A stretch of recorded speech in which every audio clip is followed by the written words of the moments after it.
Welcome to The Explainer. Today, we're going to dig into a really weird and honestly frustrating paradox when it comes to personal finance. Why saving money can sometimes make you feel more anxious, not less. So, picture this. You've done it all. You've cut back on your spending. You've scraped together what looks like a respectable emergency fund. You should feel secure, right? But instead, you're lying there, wide awake at 3 in the morning with that pit in your stomach. So, what's going on? Well, this is what's known as the emergency fund paradox. And it's a super common feeling, but it's actually rooted in some pretty deep psychology about how our brains deal with risk and with money. So today, we're going to unpack exactly why this happens and, more importantly, what you can actually do about it. Okay, let's start with that first big milestone. For a lot of people, that's somewhere around the $5,000 mark. But hitting this number often feels less like a victory and more like you've just unlocked a whole new level of financial anxiety. And this is the psychological trap.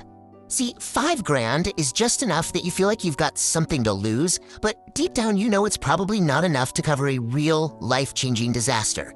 So you get stuck in this weird psychological no man's land, somewhere between being totally broke and actually feeling safe. And this is all driven by a really powerful quirk in our brains called loss aversion. Basically, we're hardwired to feel the sting of a loss about twice as powerfully as we feel the joy of an equivalent gain. So once you have that $5,000, your brain doesn't just relax into the security. Nope. It becomes hyper-focused on all the ways that money could just disappear. And because of that, your safety net starts to feel a lot more like a ticking clock. Every potential little thing, your car making a weird noise, the dishwasher sounding funny, it feels like a direct threat that could send you right back to square one. This anxiety really starts to build because our brains set these powerful mental traps for us when we're in this financial middle ground. It's a process I call disaster mathematics. Here's the thing. Your brain doesn't think in averages or nice, neat probabilities. It thinks in catastrophes. It starts stacking up these worst-case scenarios. It's not just, what if the transmission goes out? It's, what if the transmission goes out and the AC dies in the middle of August? And suddenly, that respectable savings account feels like nothing. This is a perfect example of what's called the false summit effect. Think about it. When you only had $1,000, you knew you were vulnerable. But at $5,000, you feel like you should have made it. But instead, you've just climbed high enough to get a terrifyingly clear view of how much further you actually have to go.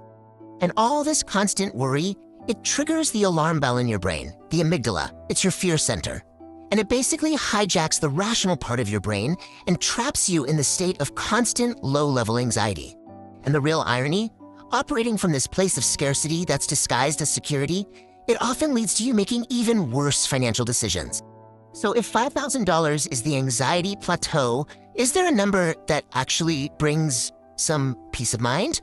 Well, research suggests there is, and it acts as a really powerful psychological tipping point. And that number is $20,000. Now, this isn't just about having more money in the bank. Crossing this threshold creates a huge qualitative shift in how your brain processes risk and what it actually means to feel secure. So here's what's actually happening inside your head. At around $20,000, your rational brain, the prefrontal cortex, it finally gets to take back control from your panicked amygdala. You stop operating from a place of scarcity, and you start operating from what psychologists call a secure base. So what does this secure base really get you? It's probably not what you think. It's not just about covering bigger emergencies. It's about something way, way more valuable. The real purpose of a big emergency fund isn't to prevent emergencies from happening. It's to prevent the mental disaster of making critical choices while you're stressed out, scared, and panicked. It buys you clear thinking. Let's just look at this comparison, right?